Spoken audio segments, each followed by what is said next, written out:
So I know that you mentioned earlier, sales, right? Sales is easy, you said. Wonderful. Tell me more.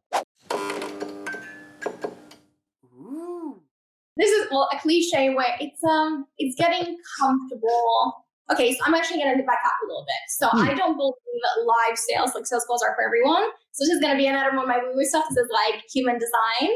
So we're not all designed to be doing the same thing, right? So not everyone's a salesperson, everyone's X, Y, and Z. So for some people, having a landing page with like a checkout is the best thing. Like, do not get on a call, because it doesn't matter how much training you're going to get. You're probably just not cut out for that. And you probably internally can feel whether you love talking to people. For me, like, I love talking to people, and all I do is have a conversation with people. I do not follow a script. Like, I literally have a conversation with someone, same as I'm having a conversation with you. And by the end of it, you're like, okay, well, let's do this. This is fun, right? Yeah. For some people, it's terrifying. They're going to be like, I don't know, robot voice is going to be scary. And it's not for everyone. And again, one, if you can, checkout page. Like, typically, if it's under 2K, you're absolutely. Anyone can check out, they can buy it. And then you just have to improve the checkout process, the sales page, the messaging there. If you're charging over 2K, typically you will have to do sales calls, because it's harder for someone to pull the trigger and just invest. And this is either, you figure out if you want to improve yourself to get better and more comfortable with it, or you employ someone else. It's simple as. Someone who's just super into it. So this, again, a little bit comes from, again, referring back to like human design. Like, we have like motors in our body, again, but like some people are basically have a lot of energy to like go on calls, talk to people, etc. And some people get tired quickly, and they're like, oh my God, one call a day, I'm exhausted. Like, thinking have to recharge so much more.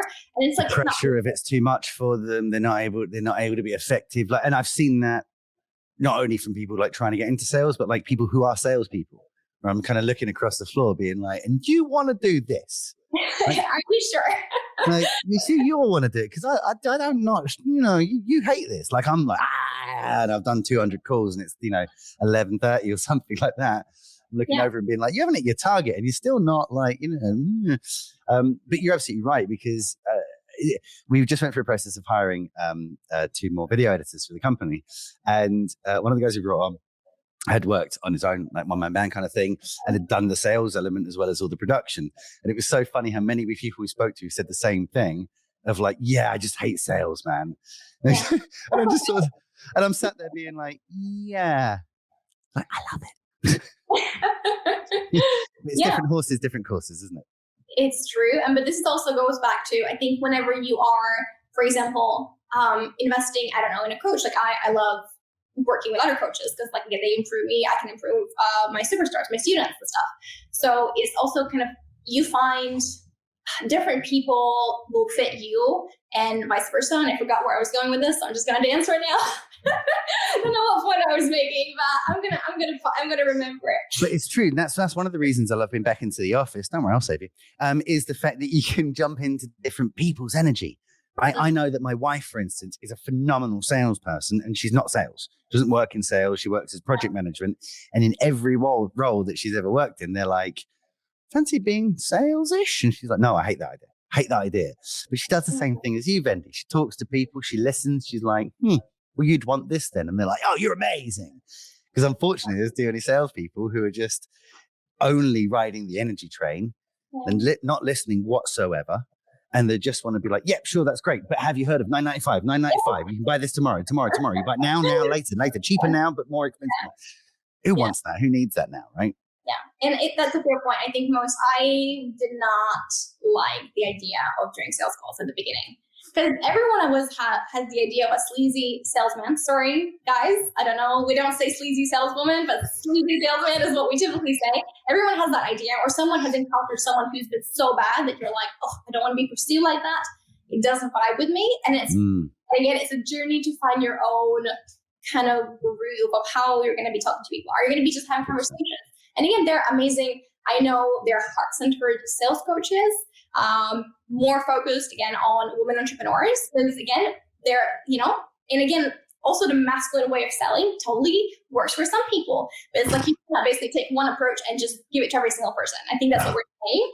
And everyone does it a different way. And you probably could, I don't know, fit into my way of talking into, I don't know, heart-centered or whatever. But it's like you find your own thing. And then you realize it doesn't have to be this one, I don't know, robot thing or like pushing it down someone's throat and be like, buy right now. Then you're like, oh, we're just having conversations with people. That's okay. I can do that. You know, I can have conversations with people. And again, if your money mindset is in the right place, and if you close a couple of sales before, you probably are not under the pressure as well. No. As I think you're way more under the pressure if you're charging £200 or £300 as you were at the beginning, which was a lot of money back then. But like right now, you would be like, okay, I need to. And let's say you have, I don't know, a 30K target for the month. Like there is a lot of calls you have to do, a massive pressure to convert them. Like when you remove all the pressure, because you're like, you know what, doing if one sale or two sales like a month are already going to make me happy, then you're like, there's zero pressure. So it's kind of one builds on top of the other and stuff. But again, there's just not one approach that fits everyone. No, there really isn't. And I've failed many, many, many times in my sales career trying to teach people to sell. I can only sell like me, and I've never met anyone else who sells like me.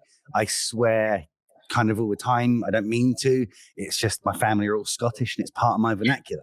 So I've heard myself like, I'm like, oh, that was a bit much. But I can see everyone around being like, it's just Jay. That's they're kind of vibing with my way of doing it. Okay.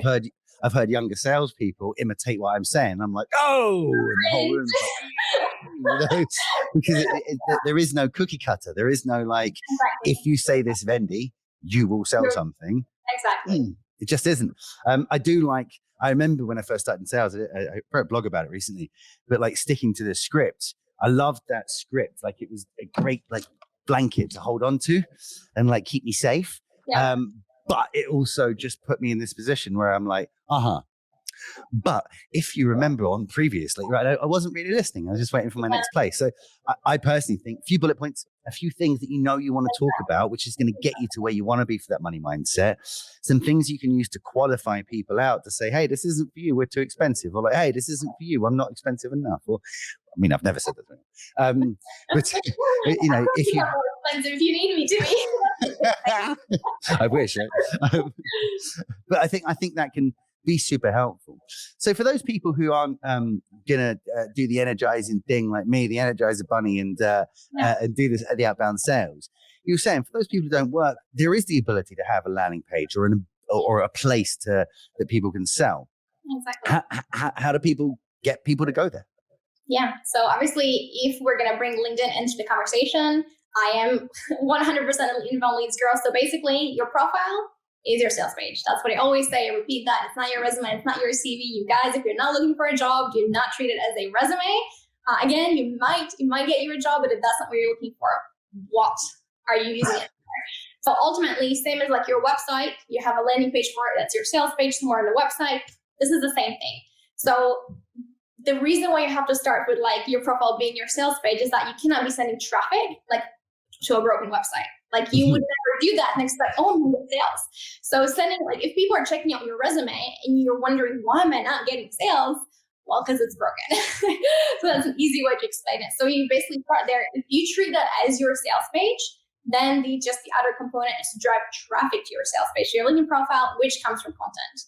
Creating content, getting that engagement in, not just for the vanity metrics, just because it's going to open up the pool, like more people are going to see that post, and people are going to be like, who's this J dude, or who's this Vendy chick? Like, what is she talking about? I kind of like this.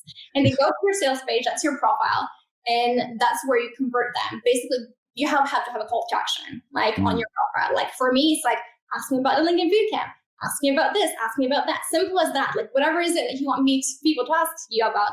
Ask me about, the video bootcamp you might have, or the video something, whatever it is, like tell people what they're supposed to be asking you about, and make it all about your ideal client, because that's your sales page. Don't talk about your awards and people like where you went to nursery and like all the details about like your life. No one cares.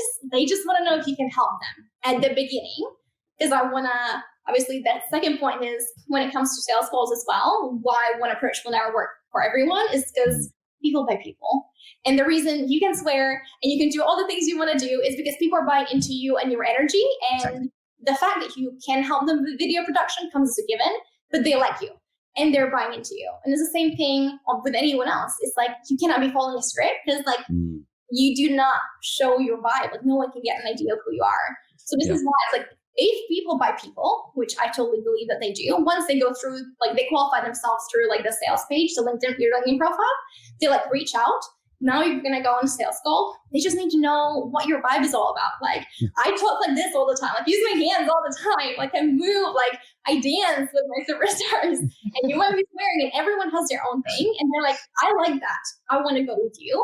And the fact that I can help them with LinkedIn comes as a given. I mean, there's so many LinkedIn coaches out there, which I think is beautiful because we all buy people. We buy into people we really like. And then that means you have no competition if that's how you do the world. Because you don't. People are buying into your energy and no one is letting them. So just be yourself. and the really important thing is as well is like, don't get us wrong. It doesn't work 100% of the time. Everyone doesn't watch a video and be like, yep, love that Vendy chick. That J dude, that's exactly what I want. Absolutely not. I'm 100% sure that I qualify out a whole bunch of people who are like, not that guy. And you invite that person, which is also great because you're not spending time to hop on a call with someone. This is what you said about qualifying people. You're not spending that time on a call, like, because that's ultimately who you are. So they can see video. Exactly. They saw a video, you were swearing there. They're like, no freaking way. Yeah. And we're going to ever work with someone who is this unpolite or whatever. Great. That's fine. That's fine.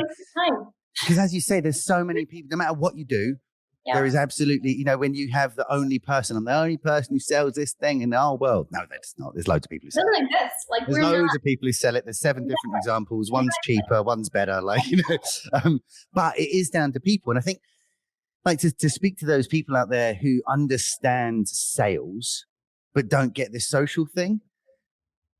I can make 1,000 phone calls in a day and speak to, I can't actually make 1,000 phone calls. I've tried. I've never been able to do it. But I can make 300 phone calls in a day, right? And maybe speak to 20 people. And then of those 20 people, just a break conversation, but then book a meeting with them with 3 people, right? And then one person shows up because that's the kind of metrics that happens in life. That one person after 300 phone calls gets to see me waving my hands, maybe swearing a little bit, being a bit over energetic, looking like I've had too many coffees. And that might be great for them. But I had to get through all of those phone calls, all of those meetings, all of those conversations and book someone. They had to come here, or I could release a video for that, which will be seen by 100 people, 1,000 people, 10,000 people in a day. Can't make that many phone calls. Like I cannot make that many phone calls. But I can get it out there and they can see it and they can immediately disqualify me or qualify me in or out. And if we think about how we all purchase now, for many, many years now, it's not the 1980s. It's not the 1990s. I don't need someone to go, do you need new double glazing? Because I see your windows have gone. Thank God you came. It's freezing in here.